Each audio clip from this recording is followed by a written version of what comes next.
so well meshes with each other.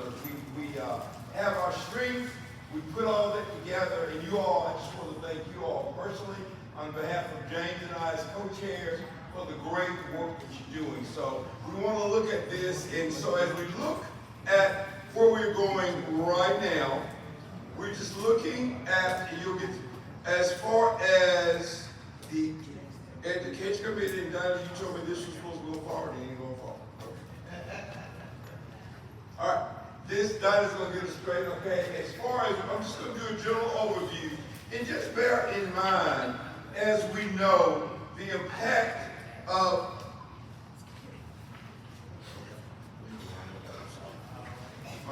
the impact. So first, we want to look just briefly at the agenda. I want to thank all of you. So thank you, Dr. June, for getting us together on this. Okay, when we look at impact, we know that education always has and will be on the forefront of the area because it's so important.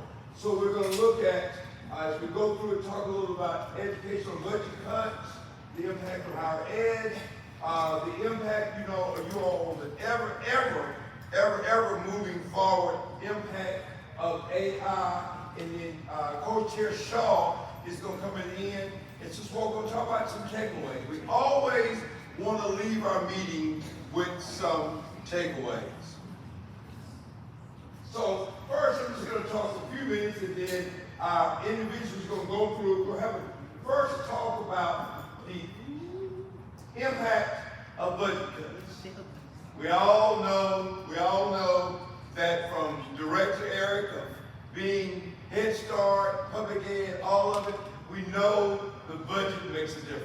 Now the thing about it, y'all, when you think about on the budget, we're just going to talk about it, you got $1. And that dollar will be still the same size. But sometimes that dollar has to be cut and stripped in so many ways. So we'll have a little talk about that, and we can just have how will the proposed budget affect our schools as we go forward. The impact of higher ed is not out of the woods yet. The impact of higher ed, the federal cuts, the state cuts, and we may talk a little bit about that as we're going along as well. Talk a little bit about it. We're really excited too about all of it, but especially on the part of our artificial intelligence. We're going to have an opportunity to talk about that, give you an opportunity to ask questions. And again, and James, we'll talk about the final takeaways, but we won't go from there. We're going to go back and Coach Shaw does that part, so we want to thank you all. So at this time, I'd like to introduce our panelists, and they're going to talk with us. First, we want you all to know again, the messages they bring, the information they bring, think of your questions, but we're all in this together.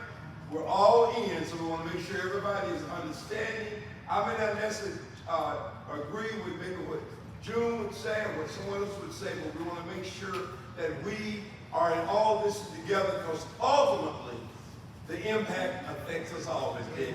So it affects every one of us. So I want to introduce first at my far right, make sure we got everybody straight now. Okay, to my left, I'm sorry. To my far left. Okay, I want to introduce Mr. Kobe King. Mr. King is the Director of Schools in Cookville, Tennessee. So you all know, if you know about education, you know about the role of the Director of Schools. So Coach Shaw contacted him. He's going to talk a little about his role, things that are affecting our schools, things that are affecting just the input. So we're really excited to hear from him. Then following Mr. King, we are glad to have Dr. Lisa Zagami, and Lisa's part of us. She is on education. She meets with us all the time, gives us outstanding information, and she is the Dean of the College of Education at Tennessee Tech. At least can handle all this by herself. So at least we're going to need you a little later on today. So you may have to time in with some of these thorough cuts too, okay? Help us on the higher end. And then Lisa's going to introduce our speaker on AI, and that's Dr. Michael Littrell. And look, you all, we're all in. Let's make this roll. Let's make this roll. Let's make this impactful. So let us hear for this time, let us hear from our director of schools who has a multifaceted job.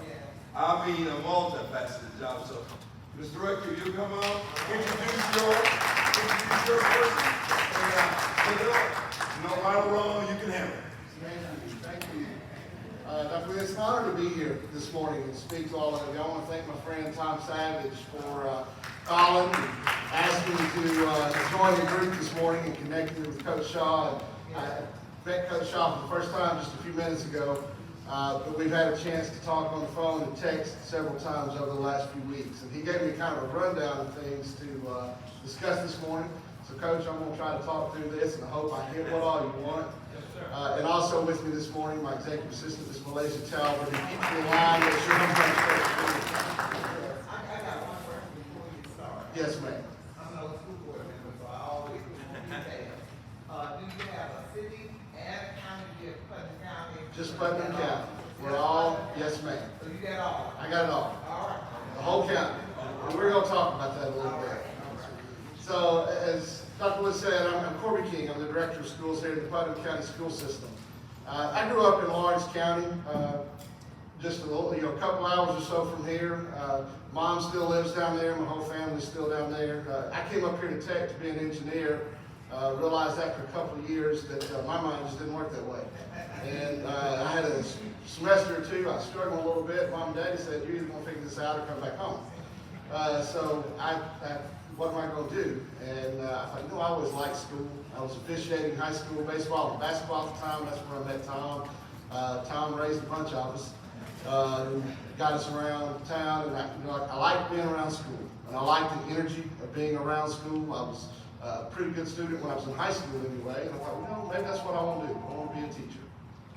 Changed to the College of Education. I'll never look back. This is my 27th year in public education. I served as a classroom teacher, an assistant principal, then a district supervisor, deputy director, and now I'm in my 6th year as a director of schools here in Putnam County, all 27 years in the Putnam County school system.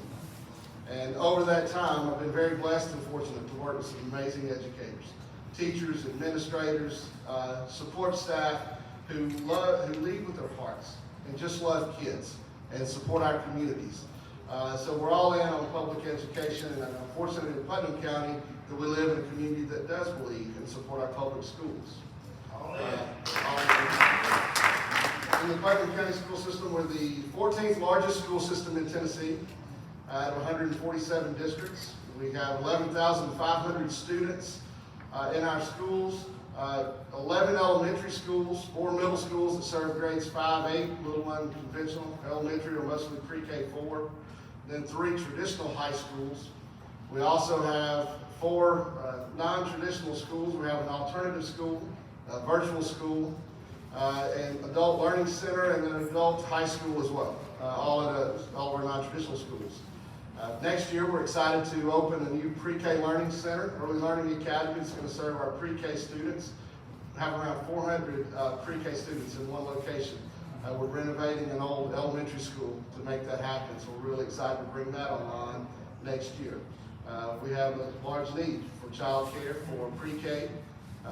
We're talking about, as we talk about budget, that's one of the areas we focus, is working with our legislators, trying to get our pre-K programs fully funded.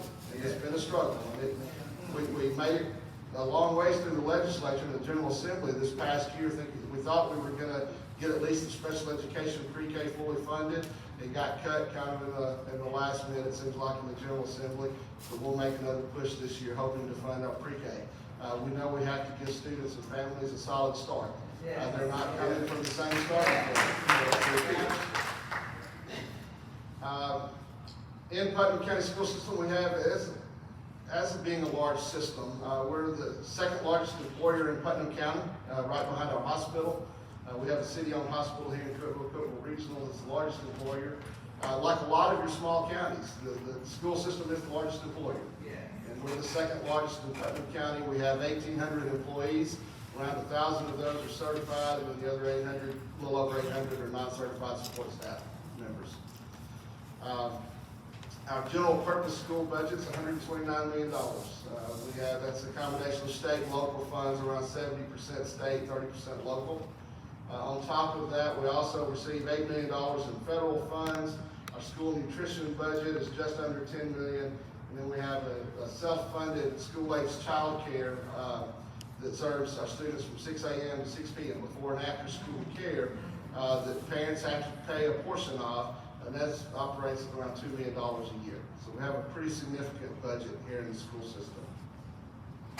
One of the things that Coach Shaw asked me to touch on, and I'm sure Dr. Zagami, we talk about this often, but he wanted me to touch on our policies and practices for recruiting and hiring minority teachers in our system and employees. And I'll share, that's a real struggle for us here in Putnam County. And I think part of that is we have a small minority population here in Putnam County. I think that's some of our struggle. But the larger struggle, to be frank, is recruiting young minority students into education. We actively recruit. Our HR director goes to colleges and universities across the state. It's hard to get any education student to go somewhere besides back home. Right. So that just seems to be, it doesn't matter, where the college is located, that the students want to stay close to home. They go to college close to home and they want to go back. But really, at most all of our schools, recruiting young minority students into a college of education is very difficult for us. And enrollment is low. And what we want to share is that it's a rewarding field. There's nothing quite like the experience of working with young people and leading them and mentoring them. And we want to encourage them. We've got to get our own people, our teachers, to stop telling kids don't go into education. That we're our own worst enemy. Get people off social media, because that's also bad. People that, like this anti-public education message that we've got going right now, it's got to stop, because public education is the background of everything.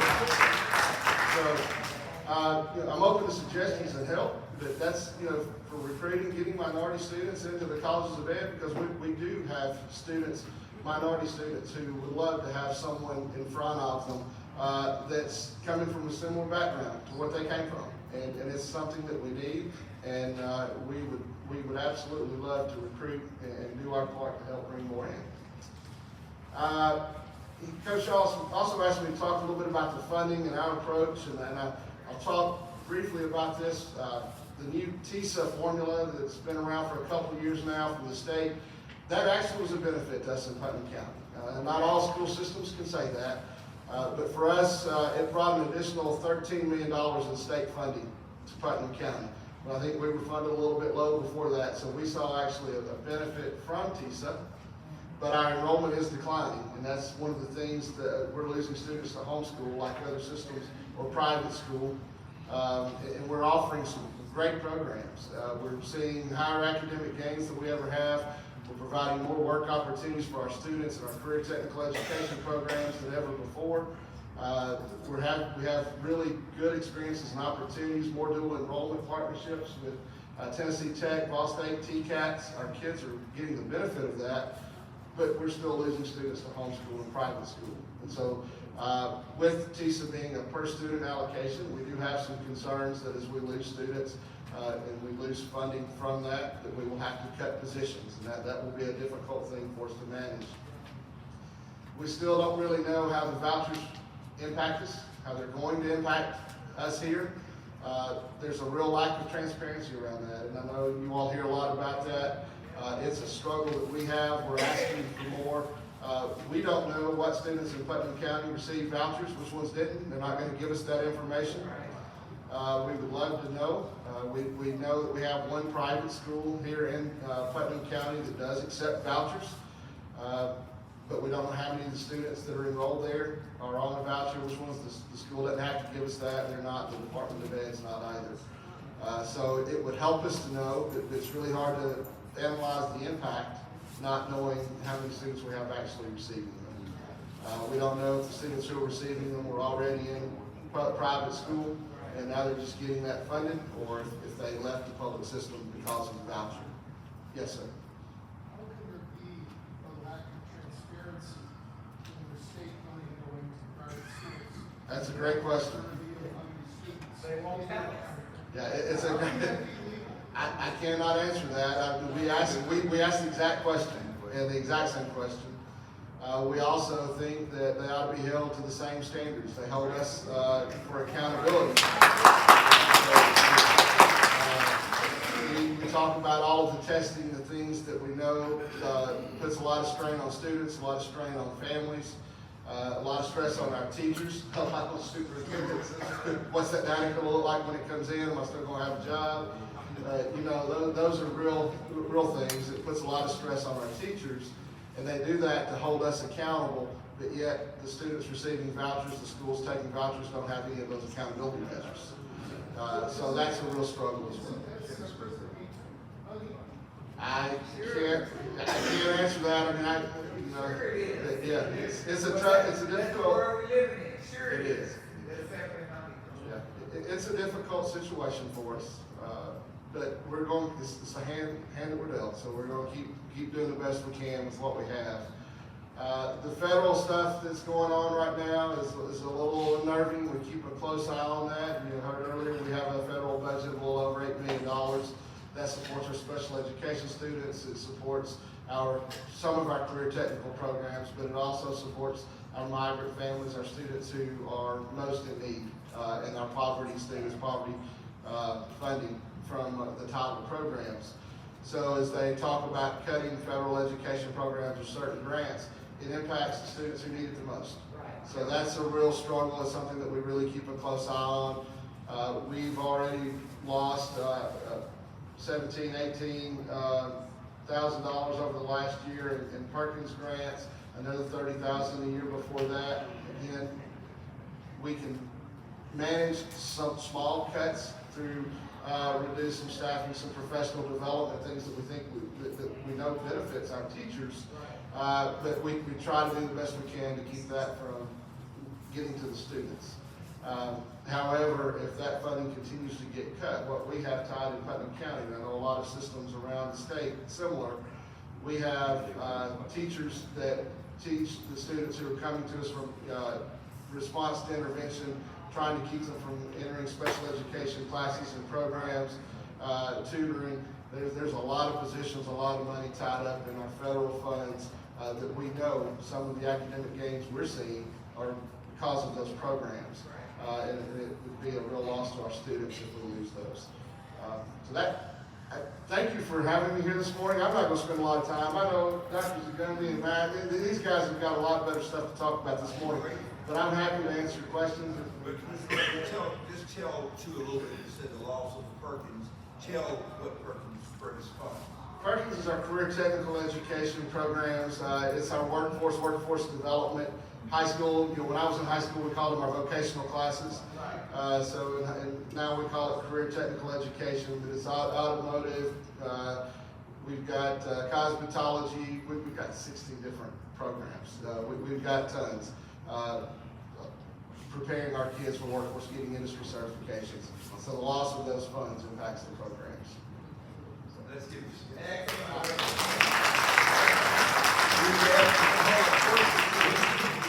We want to hold our question because we want to allow the other presenters and then we'll ask them questions. Great job. I know we got a lot of questions for you because this is more than you've heard. Nobody else has told you as much as you told. Good job. Good job. Very good. Talking about things, coach, and everyone talking about boots on the ground. Yeah. We heard it. Yeah. It's every day, boots on the ground, working with our children, working with the community, working with that funding. So again, we're just excited. Now we're excited again to have a presentation on something that's very, very impactful, far-reaching right now is AI, artificial intelligence. And when we were meeting together, all of us on the committee said, yeah, we need to look at that. So we're just first, I'd like to have Dr. Lisa Zagami to come. She's chairman of education department at Tennessee Tech. She's going to talk for a few minutes, and she's going to introduce our presenter, Dr. Lisa. Come on down. Come on down. Good morning. Good morning. Thank you for having me today. I'm excited to introduce Dr. Michael Luttrell to you. He earned his PhD in exceptional learning in 2021, and now he's serving as an assistant professor of higher education and data science in the Department of Curriculum and Instruction at Tennessee Tech. One of his many areas of expertise is educational technology, and he's here to share this morning about the impact of AI on the future of education. So please help me welcome Dr. Luttrell.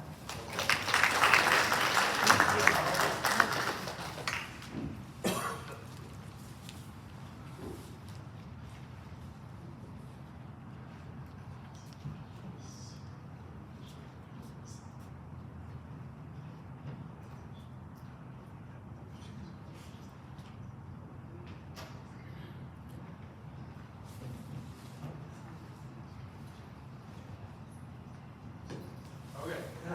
Thank you all very much for taking the time to listen to me this morning.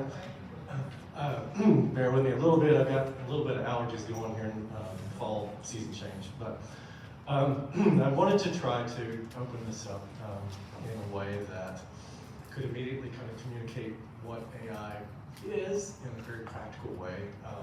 So I'll start with a story. I was very fortunate enough to work with a couple of different educational software companies over the past few years. I'm sitting in a meeting and started off each morning with a group of software developers and engineers. They come in, we have our kind of discussion of the technical issues that morning, and there's one of the leaders there. He's known as a software architect. He's the person who's very responsible for building some of the most complex pieces of the software. He's asked a question by one of the junior developers there. It was way over my head. I had no idea what they were talking about, honestly. It was pretty technical. And then he gets his response from the architect, and the junior developer says, "Yep, that's pretty good, but you only got 2 of the 3 things that AI suggested that we should do for this problem." And I had no idea, right, what AI was in that moment for as far as generative AI, like the stuff that we're going to talk about today. And that really clued me in that something pretty big was about to happen in work, and it was where I kind of was introduced to AI. My comment here, certainly not suggesting this, but it is if you maybe have never used it, it's becoming more and more common. But you're entering in text, and oftentimes it is producing text or summarizing text, and lots of different characteristics about that. But getting into this, we'll kind of break it down just a little bit. Like, what are the kinds of AI? So we're going to talk about, we're going to briefly touch on this one, predictive, which is about you feeding data into a computer, and then this is what's called machine learning. Up until recently, this was it. Whenever we said AI, this is what we could do. This was the limitations of how good we could do it. It just made predictions. I think maybe a use case that we might all be familiar with is like Netflix. You sit down and you've watched, maybe you've watched some kind of show about baking, and it's like, oh, maybe your interest might lie in this other show about some other type of cooking or something. So it's just classifying information is what it's doing. Maybe a sort of analogy that might be helpful. It could be like a medical doctor who looks at a lot of different cases to correctly make a diagnosis on future patients. The one that we are going to talk about today is this newer one, this generative AI. And what's interesting about it is that it actually creates the content, right? So like text or images, music, computer code, this kind of thing. What's going on in the background is it's using a large number of calculations to do this math, and then at the end of it, it's saying, hey, I think what you want is this. Based on all of this stuff, all this data I've taken in, I think what you want is this. a rough kind of analogy is like a novelist who reads millions of books and learns to create content from the stories they read. What that looks like is you're entering in text into kind of a chat window, and it's kind of spitting back at you what it thinks that you want to hear. It's got some defining kind of characteristics. If you've ever used it, it can be very helpful, kind of amazingly helpful sometimes, especially if it gets you started on maybe you want to create an email, maybe you want to write a paper, sort of frame that for you in a way that's helpful, but then it can it often does go off the rails a bit. It hallucinates, it makes stuff up. And I've experienced it firsthand where, part of the job of working at a university is writing research and doing making papers and things. And I've asked it, hey, I'm really struggling to find, some type of a resource to tell me about this topic I want to know. And it's like, oh, sure, here you go. This will help you out right here. It's by so-and-so, Dr. So-and-so. They work at this university. Here's their papers. I'm like, great. I look it up. It's totally made up. Like, it's not even real at all. So just so you know, that's what you can expect if you're working with AI. It really wants to please you, and so that's just kind of one of it's in its nature how it's programmed to be. But you have to just take into account that it's just guessing, right? It's probability, math going on in the background, and it doesn't know. Whenever it starts making a response to you, it doesn't know what it's going to do. It just starts calculating numbers, right? So to say that, if we're talking about the future of AI in education, I think we have to look at recent waves of technology that have really, of course, didn't originate in the classroom, but because of their impact on society, they kind of trickled down to the class. So things like smartphones, social media, search engines. There's this notion, whether good or bad, that it's called technological determinism. That technology is not neutral, and that once it's adopted by the larger society, then it's going to lead to unforeseen changes, right? So with visual, just saying that it's going to start with some type of new technology that comes about. It's going to be integrated into our society across different domains like work and creativity. Example being work, where new skills they start to emerge and then other ones fade. Or communication, new ways that we share information, and then of course it impacts family and community life, where kids are spending free times with the screens, and families socialize via social media. These things start happening, and then that starts impacting our classrooms. So the way that I'm thinking about this, whenever I'm thinking about how it could possibly change what's happening in the classroom, is that what's the change that's going to happen in society, and then how that's going to filter down to the classroom. So one of those could be just with work and careers. This is a big one that I see it impacting. And like my little comic, it's there's just that there's sort of a shift that's happening of routine tasks that we might have had to kind of either power through ourselves or get someone to help us, like writing emails or coding or doing service-oriented type work. It's very much being able to start handling that for us. So, and what does that mean for the classroom? So I can imagine, if we're really integrating the AI into our work and careers, then we're going to have to start teaching the AI fluency, right? So possibly schools will need to teach students how not just to use AI, but how to work alongside it. So things like critical thinking, editing, fact checking, applying judgment. You can't substitute for those types of skills. And then again, if AI is affecting communication and information in society, if it's becoming more integrated part of the careers that produce written content and information, will that line start to blur between AI and human written content? It's just it's a possibility. may have to redefine concepts like definitions for authorship or plagiarism or originality, and definitely encourage the media literacy. Like, hey, is this AI or not? Trying to make sure that we understand what's that authentic communication versus not. So then, creativity and expression.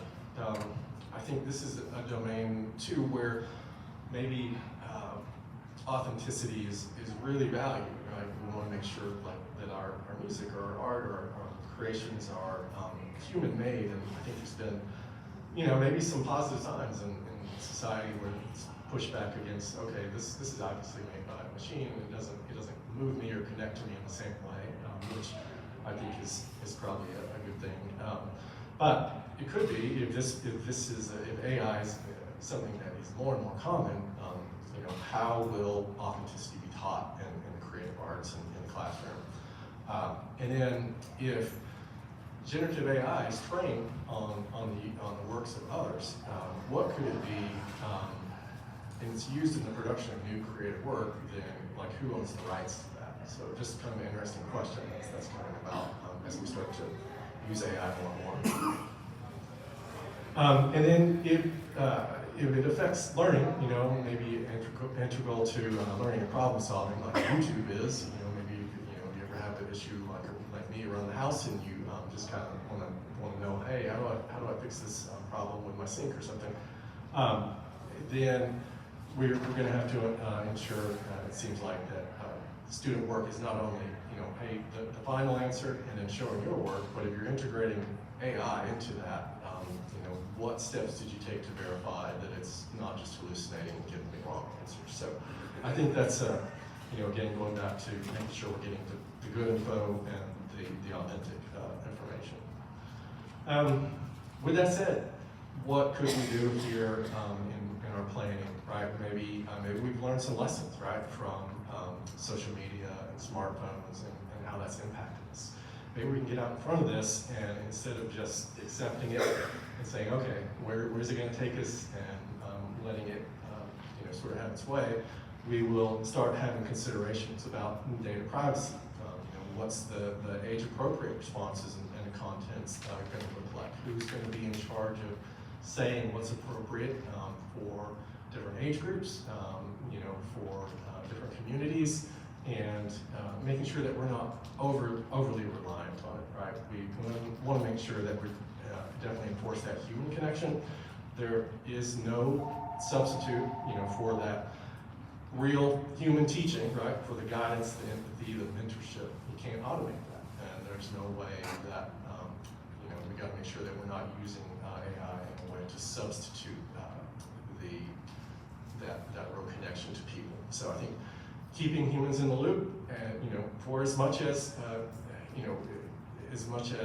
social media and smartphones, they may in some sense connect us, but they can definitely isolate us too, and that's something that we have to be, I think, very vigilant about and be thinking about it. And then access. How to ensure that all students benefit, right? So some of these services are already starting to distinguish themselves as better than others, right? And in turn, those are becoming more expensive. So, you can get a subscription, is how the pricing works. You can get a subscription to, one of the services for $20, but then one of the other services costs $100.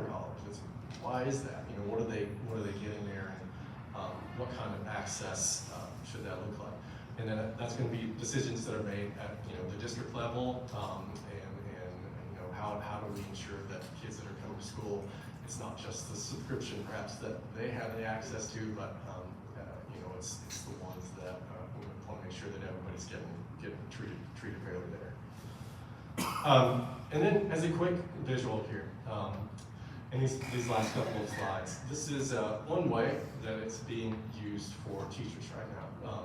What you're seeing here is a product where they have essentially created lots of different ways for teachers to use AI. It can do things, like help create like standards aligned lesson plans. It can take a lesson and help produce like level versions of it. It can help you draft like a parent newsletter, for example.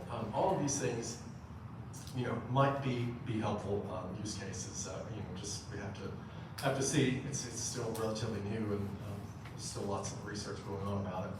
And then as far as like the student-facing AI, the one that the students would sit down at, we're talking about things like you know, tutoring, studying, giving feedback on their writing. So you know what that's you know, is this going to be good or bad? Is this going to be you know, to what extent do we rely on it? And that's very much, you know, open-ended kind of questions right now. And then you know, one call out here in the last two slides, I think, is what's really promising about this, perhaps? I can't say for sure, but using it as a tool to create software, something that's pretty new and novel in the world. You know, historically, software is made by experts. And these are, you know, it's a very sort of technical skill. But what's happening with AI is that, you know, it's sort of lowering that barrier to entry, where folks aren't necessarily having to have all the development skills, but you can communicate to the AI, and it will start creating things for you. It's not completely refined, it's not perfect yet, but it produces something that is interesting. It's an interesting concept because, you know, whenever you sit down at your computer or you're on your phone, you kind of have to just take what you get from what's been made for you. But what if we can start customizing that software to represent, you know, what we want to teach, the types of lessons that we're teaching in classrooms, and sort of empowers us to do that. So as an example, here's a prompt that I gave to this specific piece of AI software. It said, create a simple math game in the browser to teach single-digit addition to first graders with score tracking and then 5 questions per round. I said, use fun emojis and colors for kids. And what I got is, you know, a working game.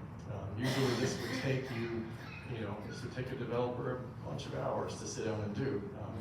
But it's there, and I think this is coming, and maybe one future possibility is we're all going to be maybe empowered to create our own products with AI. So, yeah. Any questions? Yes, ma'am. I have a question on AI bias in how. The whole question. Hold the question. Yeah. Oh, the whole question. Oh, really? Okay, sure. Okay, y'all, what we're gonna do now, we're gonna have the mic. We take the mic from the table. Yeah, then we can just, you can ask your questions and all. All right, thank y'all. Look, let's give all of our presenters a big round.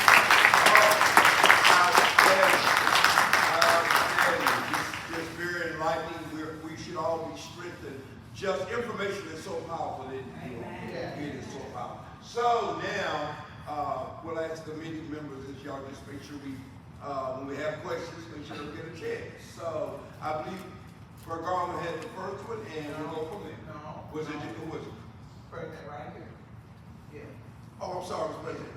Okay, doing this good from there? Yes. Yeah, I do.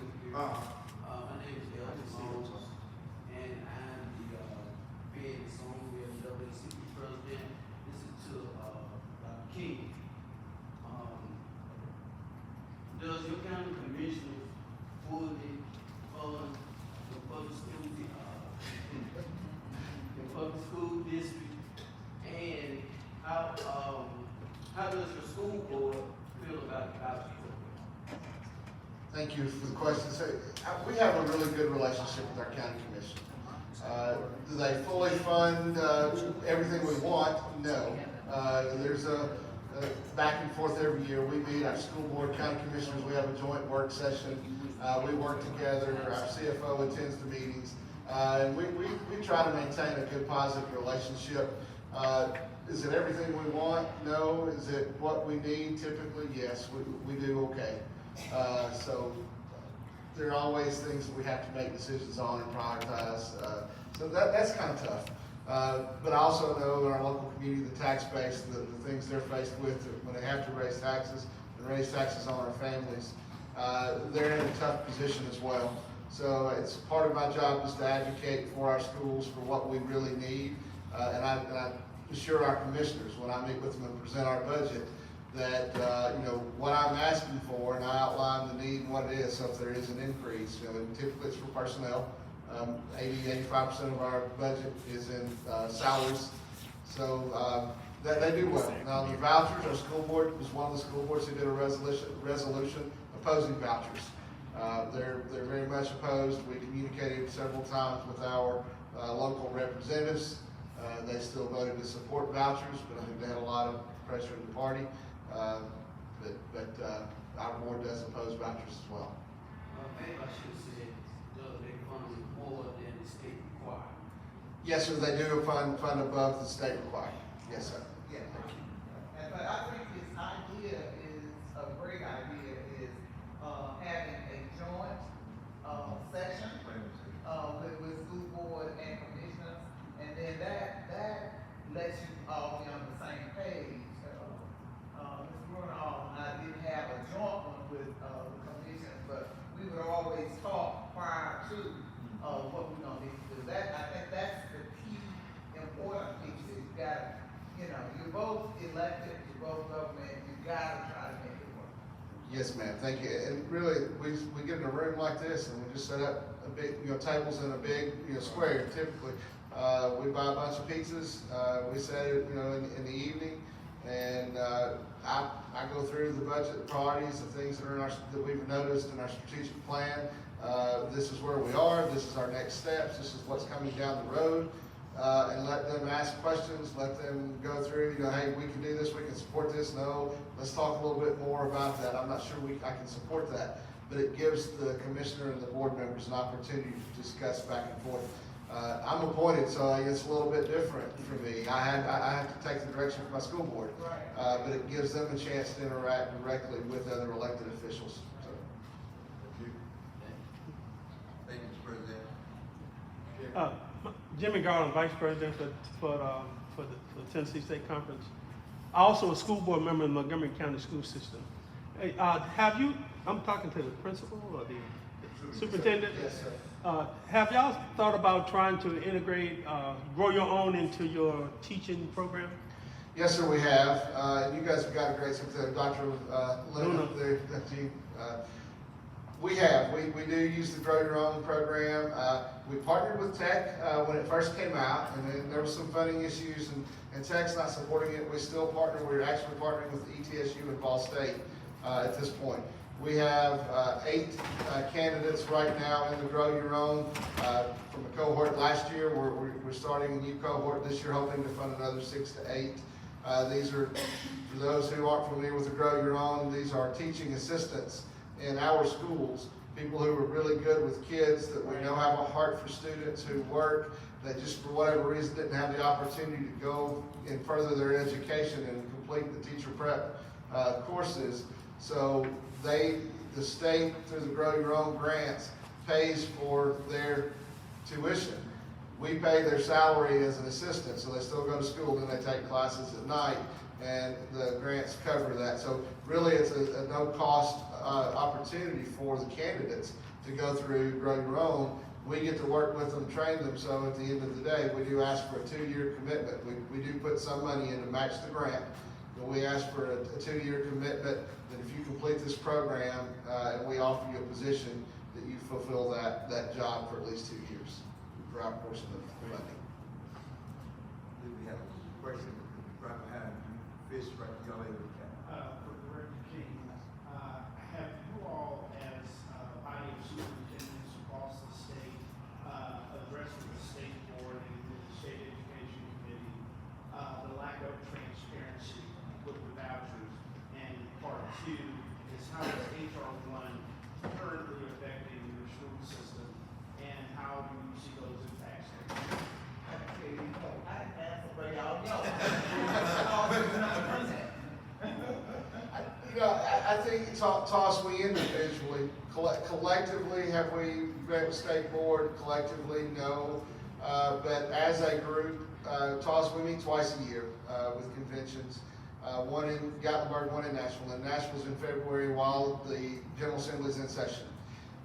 They came and they heard loud and clear from TAWS that we were 100% opposed to vouchers. The legislators who were on the panel didn't really carry a lot of weight there, but they did hear. So that was as a collective group as much as we did. But individually, we do. But I think most all superintendents stay in touch with representatives. So, you're going to have to help me with. Big beautiful bill. Oh, yeah. So that was the one I mentioned earlier. We watched that. We're really nervous because it's the programs they seem to be targeting right now in the Department of Education are those funding migrant and English language learning programs. Anything that's tied to an English language learning bill or migrant bills or supports grants, and it also gets some of the poverty funding. Those are the grants that are, yes ma'am, those are the ones that are being cut. That's staff, that's people, but yet we have to enroll those students, we still have to provide for them. So if these funds are cut from the federal government, that means our local community and state will have to pick that up. And I don't know that there's an appetite in Tennessee right now to pick that funding up, frankly, so. Do you think that will have any impact on your school feeding programs for your impoverished students? It could.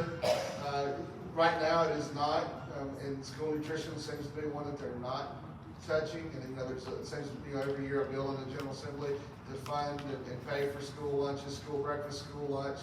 We have around 11 schools, I think it's 11 right now, that are CEP, the community education, where those students receive free lunch and breakfast. It's based on the poverty numbers in those schools, federally funded grants. Those could go away. If they do, then it goes back to the families to fund that, but there's always that possibility. Yes. I think we Had an AI question right back here. come on, man. Not me, I'm telling you to get up. Yeah, that, I mean, no, I tell you. Then I'll come back to that. Okay, yes. And so you. My name is Mia Collins, and I'm the secretary of Bridge Anderson County Branch. And a question is to you, Professor, about the AI question. I wanted to know if you had any information on housing discrimination for renters and tenants. I know that some of the research that I've been doing in part of my career, we are seeing the a rise in AI bias, that a lot of housing apartment units are targeting people who are unable to buy a home. They're discriminating against them in housing practices. And if you've heard anything, how can we combat that as advocacy groups? And then also, how can we do that within education and jobs? How can we combat the bias within AI? Yeah, good question. It's a big one, and maybe one of the top ones right now about how we do this. I've heard things about being able to, as the technology becomes more and more common, that folks will be able to train their own AIs, so they can give it the context that they want to have. So that's something that I would like to look into in the future. I don't know exactly, for some of these large companies, what they're doing exactly to, combat the bias. I mean, they're pretty, I guess, very tight-lipped about it too. They don't share a lot of information. I think the only thing I've heard even come out about it was their the amount of power usage. This is another big consideration right now. It's monumental. So. I don't have a good answer for you right at this moment, how they're really working to combat it, but yeah, it is crucial and something to really pay attention to as it develops, so, yeah. Madam President. Thank you all. You all did an excellent job.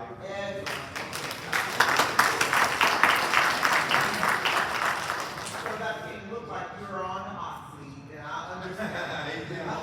but you are at a unique position. Like you said, this is 14th largest system in the state. I think I can remember when it took that 16 or so. So you've grown, and you guys really are really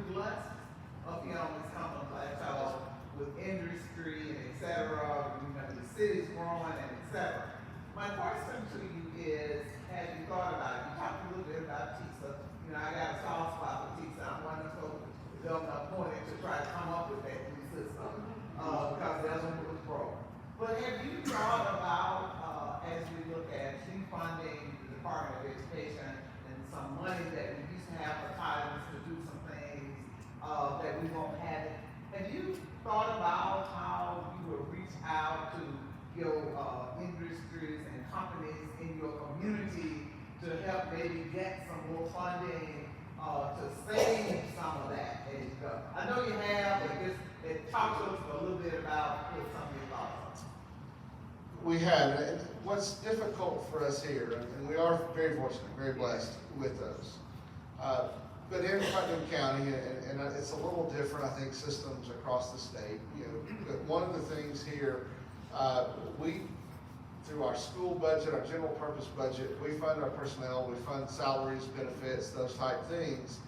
But to the chagrin of our coaches, we don't fund a lot of athletics. We pay the supplements, we pay the coaches to be there, but outside of basic facilities, anything that you need, whether it be uniforms, upkeep, maintenance, you know, all the things that come with operating, whether it be football, soccer, baseball, soccer, doesn't matter. Right.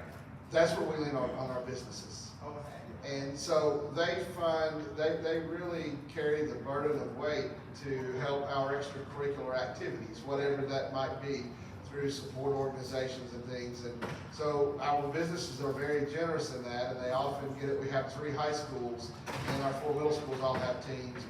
They get hit up regularly to help fund parts of our athletic programs, extracurricular activities. So I have a hard time, you know, approaching them and saying, hey, we need more money just for general operating things. We also have a school support organization. It's the Putnam Education Partnership, but it's kind of like a booster club for our school system. Now that particular organization, and I'm on that board, we fundraise, we have community leaders who are board members. We hold a big fundraising luncheon, pep rally. We fundraise throughout the year. Banks contribute, other businesses contribute. And the PEP Foundation supports our economically disadvantaged students. They work with our homeless liaison coordinator. We pay electric bills, light bills, hotel stays temporarily.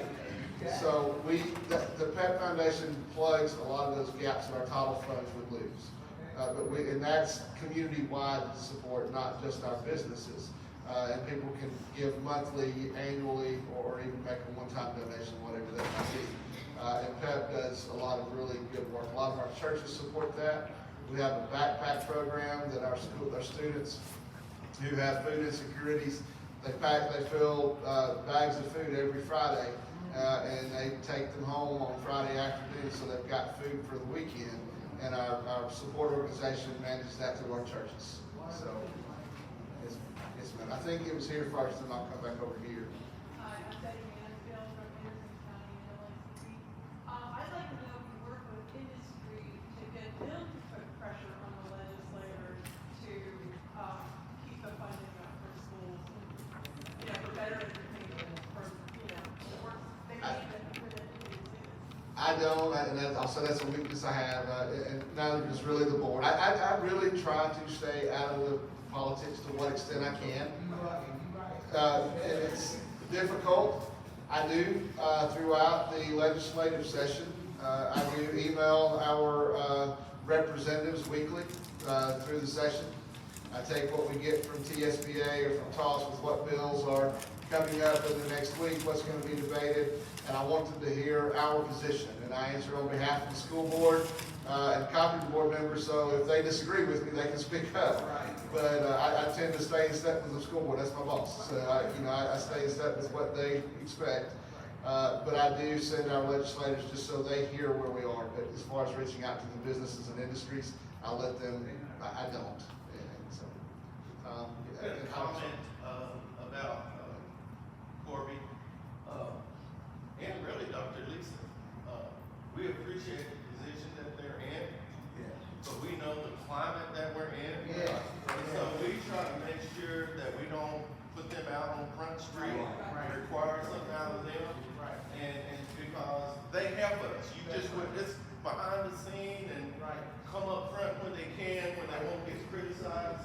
But we really try to protect him and not put him on Front Street. And I think that you know that. Yeah, and you were right on. That's what I said yesterday, guys. We are the advocates. We are the folks gotta go and do that.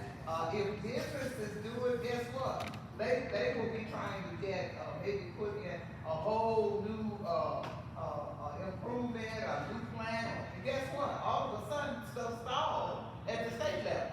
So it is advocates, us, that's our job. That's what we have to do. That's why it's important that we get on the Zooms that Dr. G and Dr. Franklin and have, that we make sure that we show up. You just can't show up and legislate on the second Tuesday in February with us. If something's going on that's gonna affect your area, you gotta do like we do. I go big, Mayor Smith and say, look, get your church bus. So we can go up there, 15 to 20 of us go, show up in the community. Hey, it makes a difference. So that's what we have to do. We gotta be active advocates. That's our job. That's always has been, and that's what we gotta do. Thank you for that. It does make a difference in those committee meetings. Yes. And Tom, thank you for speaking about that too. You know, one of our beloved professors here at Tech, Dr. Zucconi, he's getting ready to retire. It's going to be a big loss for us. But Dr. James Atkinson, one of the things that sticks with me from 30 years ago as a young education student in his class. We serve, in the public school system, we serve all the kids and all the people. So we don't really get to, and, you know, the students don't even know my political leanings and what I'm going to do and how I'm going to feel. And I encourage our teachers to do the same. So, Tom, thank you for helping us with that. One more question. I've got He's the last one. And the last one, we got to take a line. Got to deal with Gloria Smith, not on time. All right, so. I'll let you pick. I'm not doing Okay, Mr. Carter, Ms. That's the Vaughn, last question. James. Just one quick question for the superintendent. Those of you, can you, my name is Harold Carter, Area Director for West Tennessee and President Jackson, Dutton County branch of the NACP. My question is, how has the negative impact affected your school system where you are? In other words, the decision that's made from the state level, how has it impacted your decision at the local level in terms of schools? You know, we have to kind of move with where the General Assembly, with what the laws are. Yeah. We just follow what the law is. We try to make sure we take care of our kids. We want to be student first, student friendly. Even if we don't agree with a certain law or piece of legislation, we don't have a lot of room. I mean, we are officials. We have to follow what the law says. If it's one of those where, well, you can do this, if it's permissive in some way, we probably are not going to jump on board with that. But it's laws, black and white, we do follow what they pass. But we advocate and do the work we can to try to hold our position before it happens. So. Dr. Gates, what are your thoughts about AI and have you started utilizing that in school districts? Yes, ma'am. I laughed before we started today. AI scares me personally. It's not but my staff loves it. Malaysia will tell you she loves it. And we've got supervisors, teachers, staff members who utilize AI. Our kids, I've got 2 kids in college. When they write papers, they'll write it and they'll run it through ChatGPT and say, hey, what did I miss? You know, I wish I'd had that as a student. That would have been great. The kids love it. We have the Magic School AI. We provide that for our teachers. I actually have an account. I think I've been on it twice, and we've had it for a year and a half. But the staff, especially our younger teachers, are much more equipped in handling that better than I am. And it's something that's here. We have to use it responsibly. It's like any technology. It's something that we have to embrace and learn, and I'm thankful that I have staff members who do that and who train our teachers and work with them to identify appropriate and misappropriate uses of our students. Is that already published? Yes, ma'am. Yes, ma'am. We'll have a final takeaway to wrap up. I'm sorry to interrupt. I just got something to say real quick. And I apologize. Y'all beat me up later. Boy, King, you're doing a great job. My daughter went to Cookville High, benefited from a lot of the programs at TCU. Was able to get college credit. Good. While she was still at school, English, currently a software engineering major at UT Knoxville. All my friends are doing technology academic Putnam Valley. And just one quick question. I work a lot with AI. I've been a software engineer for about 30 years. And I want to speak to the bias. There is such a thing as AI bias. I'm speaking more so to the ages. AI is built in a way where people who do not know that they're submitting their resumes are going to get kicked to the wayside because their resume doesn't fit a certain format that makes it easy for AI to read. Right. Just one article that I've read helped me to be a consultant for others and get results on their resume who didn't know that I put too many flowers in the top, or I used the wrong colors, or I used too many columns. So that being said, AI can't be worked around. You just have to, you have to confront biases by case basis. And then you have to realize at the very top, at the highest level of the AI that is being used, you have CEOs, chairmen of the boards that are making decisions about how AI is going to present information and what information is going to be presented. You get this in the form of updates. I'm so sorry. No. We don't. I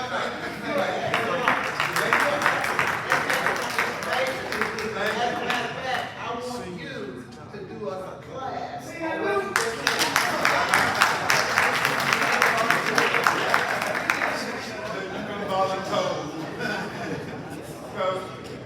So may the Lord watch between you and I while we're absent one from another.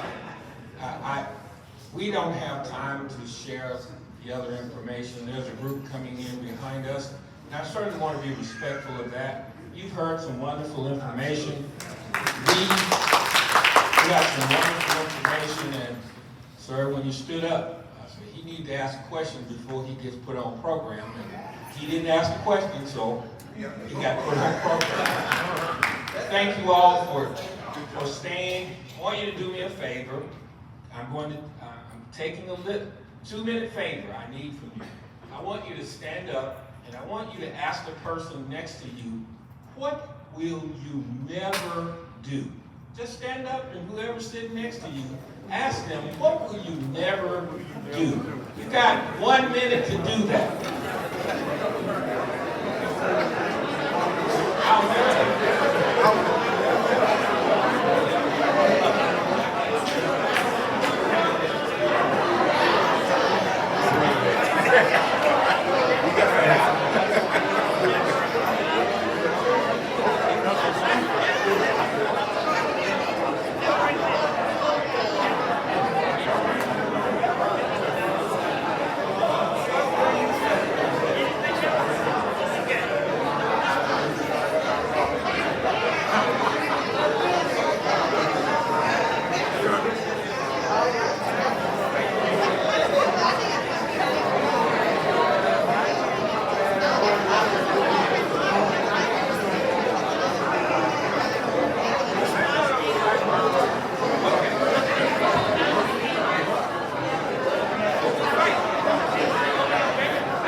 You have 10 seconds to finalize your answer.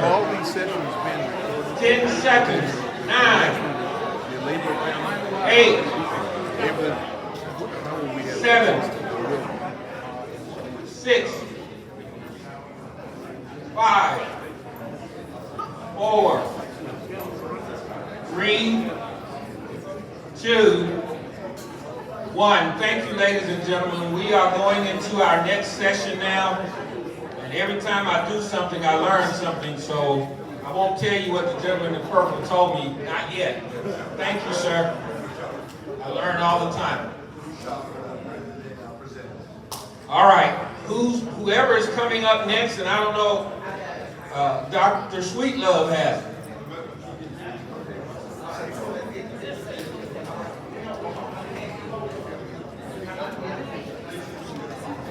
Have a seat. Let me ask you, have a seat. We'll bring the folks up.